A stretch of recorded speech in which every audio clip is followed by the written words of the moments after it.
In the early 1990s, primetime adult animation was garnering much success with shows such as The Simpsons and Beavis and Butthead. This caught the attention of a man who planned to change that, a man by the name of Mike Lazzo.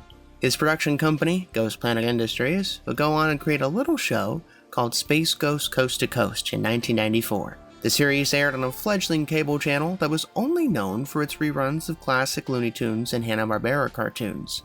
Cartoon Network. It was the network's first foray into original animation, and it opened up the floodgates for CN to air more adult-oriented programming.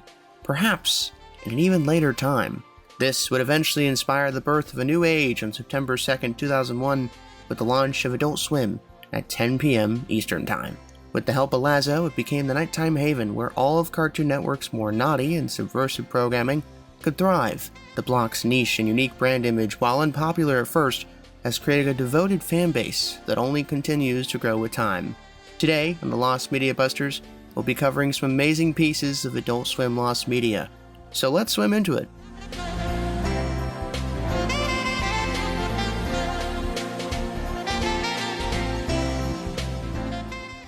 Let's start off with something that doesn't get talked about enough. Team Fortress 2 is a multiplayer first-person shooter developed and published by Valve. It's the sequel to the 1986 Team Fortress mod for Quake, and its 1999 remake, Team Fortress Classic. It was released in October 2007 as part of the Orange Box video game bundle for Windows, PlayStation 3, and Xbox 360.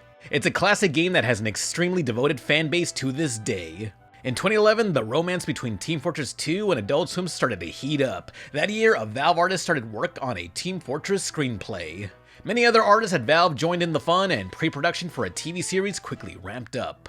In 2012, Adult Swim approached Valve with a pitch for an animated TV series surrounding the mercs from Team Fortress in the style of the Meet the Team shorts. A pilot was made for the show in 2013 but did not meet the guidelines for Adult Swim's programming block, with it being 20 minutes in length. For reference, the appropriate runtime for Adult Swim programming was 11 minutes. But those little boundary-pushing anti-authority freaks at Valve then proceeded to submit another pitch, which was around 15 minutes. Despite Adult Swim already ordering 12 episodes to be made, they eventually took no more interest since they couldn't afford this time slot insanity. The pilot was eventually finished and released onto the Team Fortress YouTube channel as a short titled Expiration Date in June 2014. But any media relating to the Adult Swim partnership is now presumably lost. This includes the original screenplay for the show, the extended 20-minute cut of the pilot with unfinished animation and dialogue, as well as any other episodes that were in production before the series was shelved. In 2013, while the series was still in the works, several VTF files of used and unused assets from the pilot leaked onto Reddit.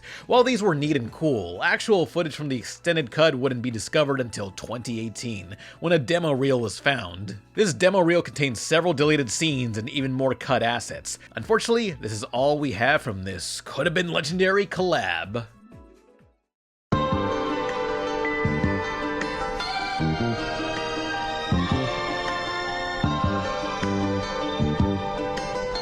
Earlier, I talked about how Space Ghost Coast to Coast ended up paving the way for what would later become Adult Swim. But before the series premiered, 2 pilots were produced. The first one went under the title of Andy's Pilot, when it was released on the Volume 2 DVD. Who's Andy, you may ask?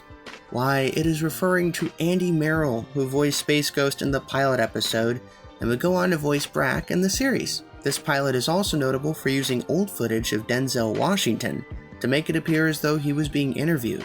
However, as the Denzel Washington footage would have cost $25,000 to license, this released version is heavily edited to remove any trace or mention of him. Thus, the portion with him remains lost. The second and more elusive pilot featured Space Ghost's final voice actor Gary Owens and Emma Thompson as the interviewee. Unlike the first one, this pilot has never been officially released in any form. All that publicly exists of this one is a few sound clips and images, as well as transcripts from both of them. Well, Billy, you really need to talk to your teacher or your parents about all of this. If that doesn't work, call me, and I'll at least come and stun them real bad.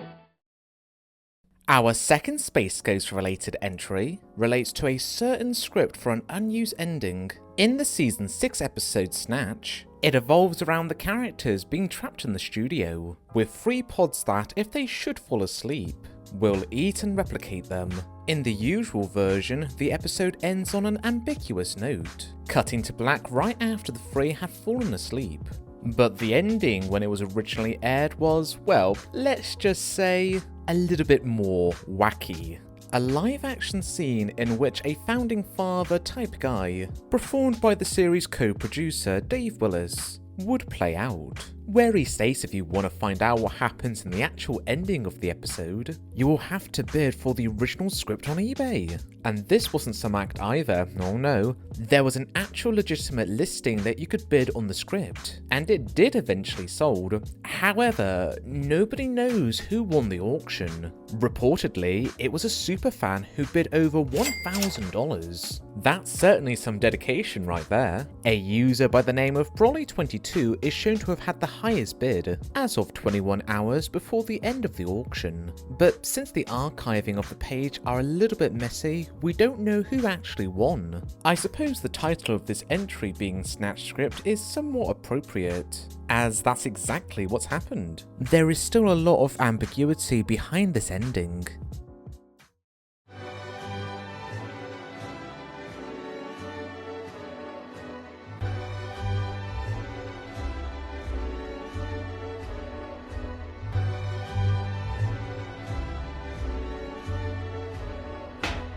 So Quest Overdrive is a poorly received series that Adult Swim aired, with this one being a sequel to a much well-known and beloved show, that being Aqua Teen Hunger Force. The series centers around 4 anthropomorphic sporting equipment, all based on fruits from the Aqua Teen episode Bible Fruits. Unlike Aqua Teen Hunger Force, Soul Quest Overdrive was far from universally liked. This critical viewership may have been a driving force in leaving 2 of the series' 6 produced episodes unaired. While the 4 aired episodes as well as the pilot are available for YouTube videos and on Adult Swim's website, the 2 episodes left unaired have never been released in any form. It has rarely been brought up as the only official mention of the series was in an interview by the series creators from July of 2010. There's been no footage, no photos, no plot synopsis, not even titles of the 2 lost episodes, making them the most mysterious episodes in the Aqua Teen Hunger Force universe. Given the unpopularity of Soul Quest Overdrive, it is highly unlikely that these episodes will ever see the light of day. Sometime in the mid-2010s, a much more renowned show premiered on Adult Swim that shaped the course of the block for years to come. I am of course talking about Rick and Morty, an American adult animated sci-fi sitcom created by Justin Roiland and Dan Harmon. The series follows the misadventures of Rick and Morty. And for this section, that's all you really need to know. Sometime after the show premiered, Justin Roiland was asked by the fast food chain Subway to make a series of commercials featuring the titular characters, Rick Sanchez and Morty Smith. The commercials featured Rick and Morty exclaiming that they were the quote-unquote new Jared and promoting the product afterward. The new Jared refers to Jared Fogle, who was Subway's main spokesperson at the time. However, shortly before the commercials were set to premiere, Subway cut ties with Jared Fogle due to his July 7th, 2015 arrest on charges that Diddy and Drake would approve of. Due to the fact that the main subject of the commercials was Jared Fogle, they went unaired. 4 of these commercials were made before Fogle's arrest. Series co-creator Justin Roiland stated he's not allowed to leak the commercials, but he put them on 8 different thumb drives and littered them in various places, which we never got any real insight on where those places are. Considering the controversy surrounding Roiland that eventually led to his firing, as well as the whole Fogle debacle, it is highly unlikely that Roiland will be able to provide any more insight into the whereabouts of the lost commercials. Then again, I am a big fan of optimism in this type of situation, so hopefully we'll see a Gravity Falls pilot type situation play out where someone actually finds one of the thumb drives and leaks the commercials online. Or they could have just ended up in the trash can somewhere. Who knows honestly, it's been like a decade. Much like Rick and Morty, the Eric Andre Show needs no introduction to any average Adult Swim viewer. First airing on May 20th, 2012, it's a parody of low-budget public access talk shows and is perhaps the most well-known live-action program on the block. The series is hosted by comedian Eric Andre and was formerly co-hosted by fellow comedian Hannibal Buress, who was Andre's co-star from 2012 to 2020. In 2009, Eric Andre created a pilot episode shot by himself and a few of his friends in a rented abandoned bodega. This footage would then be edited on Final Cut Pro by Andre himself, who had spent an entire year learning the program. The footage he had spent a year learning to edit resulted in a 7-minute-long demo episode. This information stems from the Adult Swim bumper, which played right before the 2011 pilot aired. Aside from this blurb, not much else, if anything at all, has been talked about regarding the details of the 2009 demo. We do, however, know that Andre used this demo to pitch the show to various broadcasting companies. However, the majority of them were turned off by the show because of its bizarre content and its low-budget, public access feel. However, there was one company that was crazy enough to give it a shot. That company, of course, being Adult Swim, which, after being shown the demo, agreed to produce the series. Andre would then produce a second official pilot episode for the network, which would air in May of 2011. Despite its obscurity, 2 sketches from this pilot have made their way onto the internet. One of these is a 31-second long Civil War reenactment, in which he and his friends ran around a field in South Carolina acting as slaves. His words, not mine. The second segment is 38 seconds long and features him as Ronald McDonald belittling McDonald's employees before crying at a table, spitting out a burger, yelling, "I'm a failure," and drinking alcohol from a flask. This second segment was featured on TBS's Conan and is the only full segment that has been somewhat officially released. On November 13th, 2020, at the Adult Swim Festival, a special for the 5th season called The Making of Season 5 included short bits and pieces of never-before-seen footage from the demo tape. There's also a clip from the Hannibal Buress podcast, Handsome Rambler, which features an audio snippet from the demo. Despite no announcement from Eric Andre or Adult Swim concerning releasing the pilot, fans remain optimistic that the full demo will be released in the future. That's all I had planned for the show.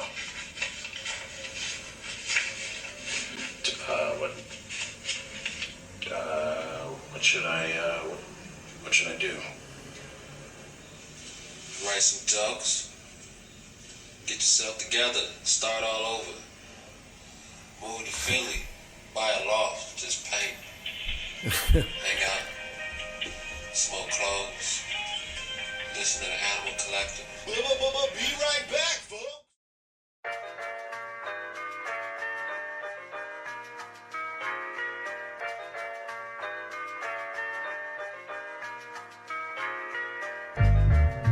Here's also another topic, shrouded in much mystery. 12 Ounce Mouse is a show that's mostly known for having a pretty messy art style, and also being on how this Media Buster Scripts calls it, bad. I'm personally convinced that it was only picked up to have an adult show with a more reduced art style than South Park.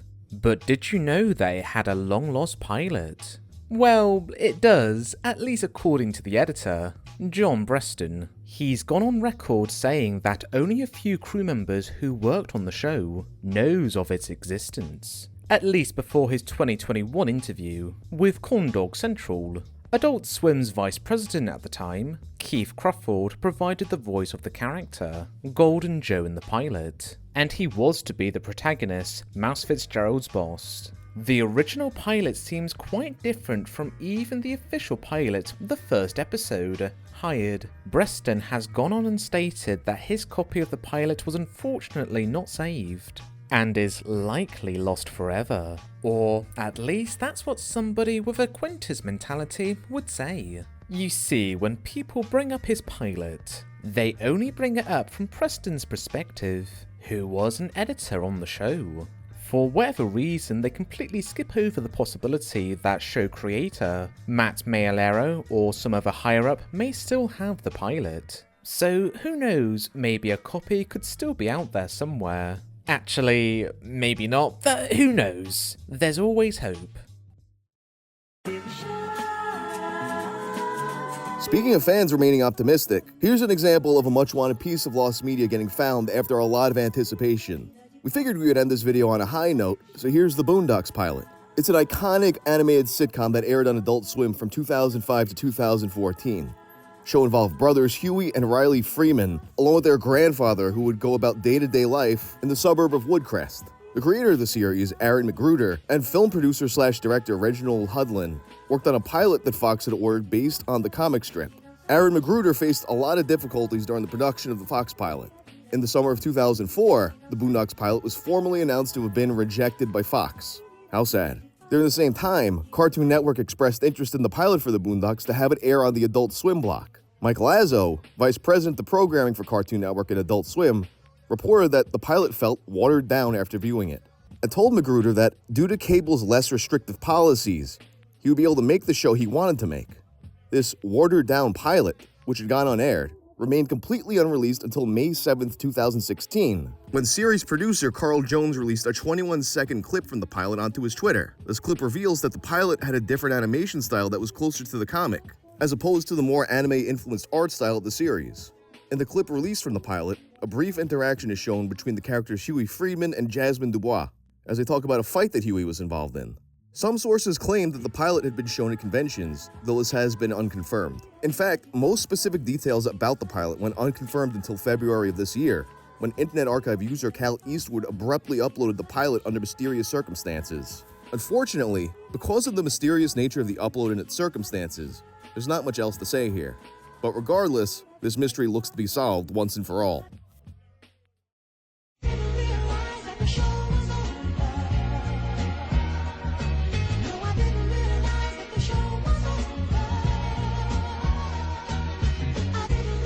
This has been Bray Bray from the Lost Media Busters. Thanks for watching, and see you all next time.